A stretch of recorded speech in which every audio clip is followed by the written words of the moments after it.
Namaskar, on continue notre cours sur la biopsychologie et on y arrive presque à terme puisque c'est l'avant-dernier chakra dont on va parler aujourd'hui.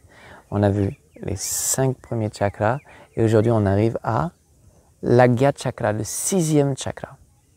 L'Agya chakra se situe au centre du cerveau, mais lors de la pratique spirituelle, on utilise sa réflexion qui est au niveau du Trikuti, ce qu'on appelle le Trikuti, c'est-à-dire l'intersection entre les 2 sourcils.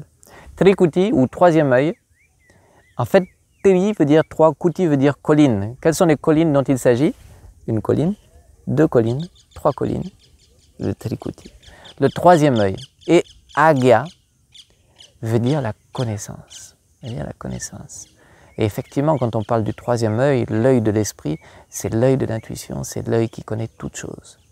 Donc lorsque l'on arrive au niveau de l'Agya chakra, on va compléter toute la gamme d'émotions, tout ce que peut parfaire, tout ce que peut vivre, tout ce dont peut faire l'expérience l'être humain.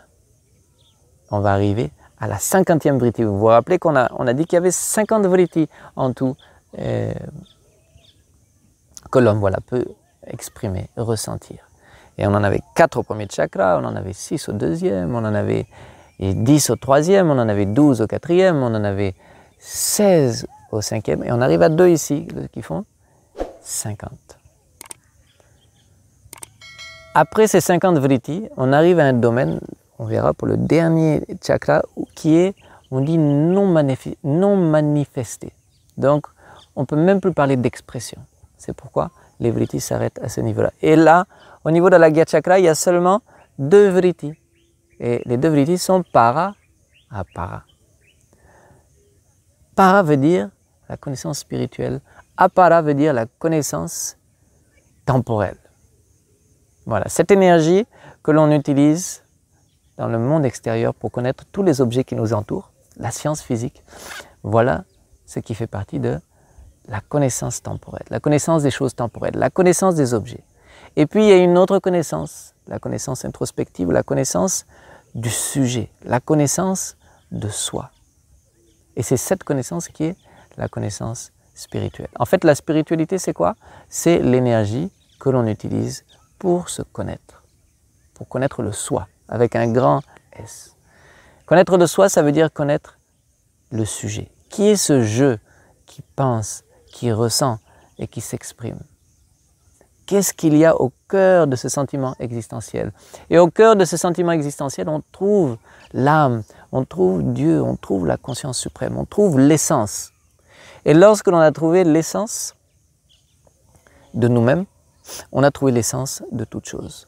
C'est-à-dire que celui qui s'est connu lui-même connaît toute chose de ce monde. L'homme qui est arrivé à s'élever jusqu'au niveau de l'Agya chakra devient véritablement divin, devient surhumain. C'est-à-dire qu'un gourou digne de ce nom, il y a plusieurs types de gourous, il y a plusieurs élévations, il y a plusieurs niveaux, si je pourrais dire, mais un gourou digne de ce nom a ouvert son Agya chakra et a la connaissance spirituelle. Et quand on dit qu'il a la connaissance spirituelle, ça veut dire qu'il a la connaissance de toute chose.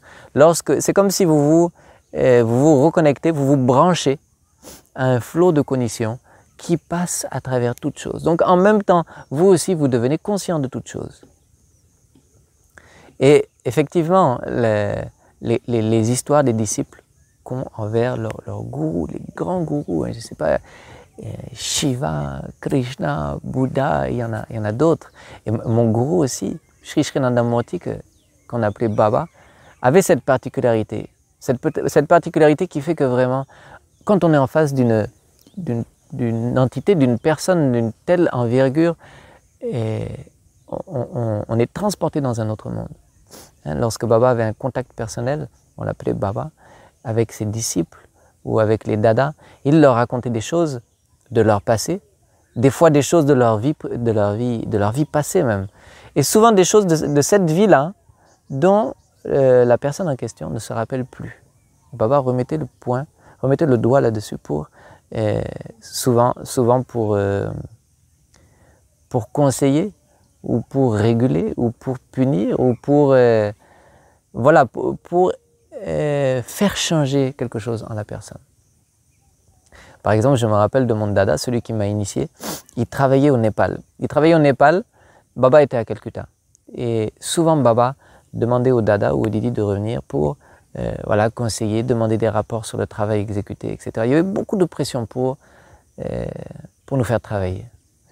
Et donc, dada revient du Népal. Il revient du Népal et puis Baba l'attend.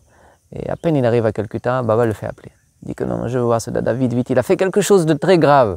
Une grave erreur. Et les gens étaient un peu étonnés parce que c'était un dada vraiment tellement zélé, tellement discipliné, vraiment un exemple.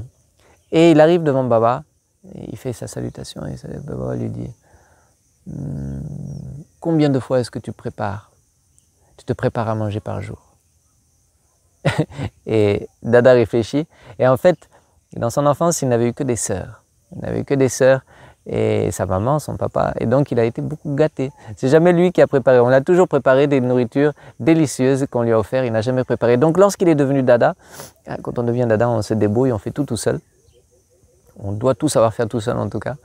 Et il ne prenait pas le temps de faire à manger, c'est quelque chose vraiment qui n'intéressait pas du tout, voire qui le déprimait un peu.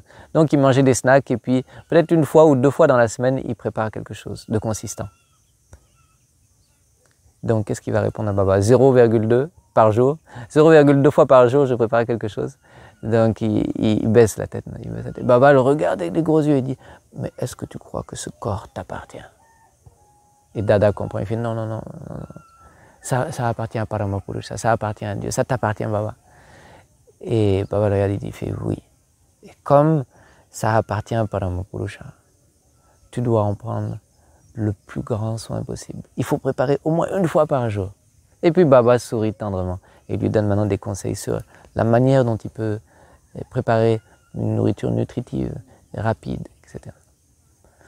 Et il y a tellement d'exemples comme ça. En fait, à chaque fois, presque à chaque fois qu'un disciple rencontrait Baba, il pointait du doigt quelque chose comme ça qui était des fois oublié même par la personne et qui le remet sur le droit chemin et en même temps qu'il l'encourage et surtout qu'il le fait sentir qu'il n'est jamais seul. Il est toujours observé. La conscience suprême, Paramapurusha, c'est toute chose, à tout moment. Il sait même ce que vous pensez. Avant que vous ne pensiez quelque chose, il sait déjà ce que vous allez penser. Et un gourou digne de ce nom est un avec la conscience suprême. Ou en tout cas, à son gré, peut devenir un avec la conscience suprême et peut savoir toute chose, sur toute chose. Donc vous ne pouvez rien faire de secret. Et il vous le fait comprendre. Et il vous fait comprendre que vous ne pouvez rien faire de secret, mais que cette attention, ces yeux qui vous regardent, sont des yeux bien aimants. Sont des yeux, c'est l'amour même. C'est l'amour, c'est de l'affection, c'est le guide, c'est le Père qui est là avec vous. Donc la connaissance spirituelle, c'est la connaissance de l'essence. Et la connaissance de l'essence, c'est la connaissance de toute chose. Donc on voit ici, au niveau de l'Agyat Chakra, on a un équilibre parfait entre c'est-à-dire l'énergie qu'on utilise dans ce monde extérieur pour le connaître et l'énergie qu'on utilise pour se connaître soi-même et qui culmine par l'omniscience. Donc c'est aussi le chakra de l'équilibre, la justesse, la sagesse parfaite, le chemin du milieu. Maintenant, comment est-ce qu'on développe l'Agyat Chakra? On le développe principalement par la pratique spirituelle, justement par cette pratique où on va canaliser toute notre énergie mentale pour la rendre introspective et pour connaître le sujet, pour se connaître soi-même, pour arriver à s'élever, pour que nous aussi on devienne un autre Bouddha, un autre Jésus, un autre Baba, un autre Krishna.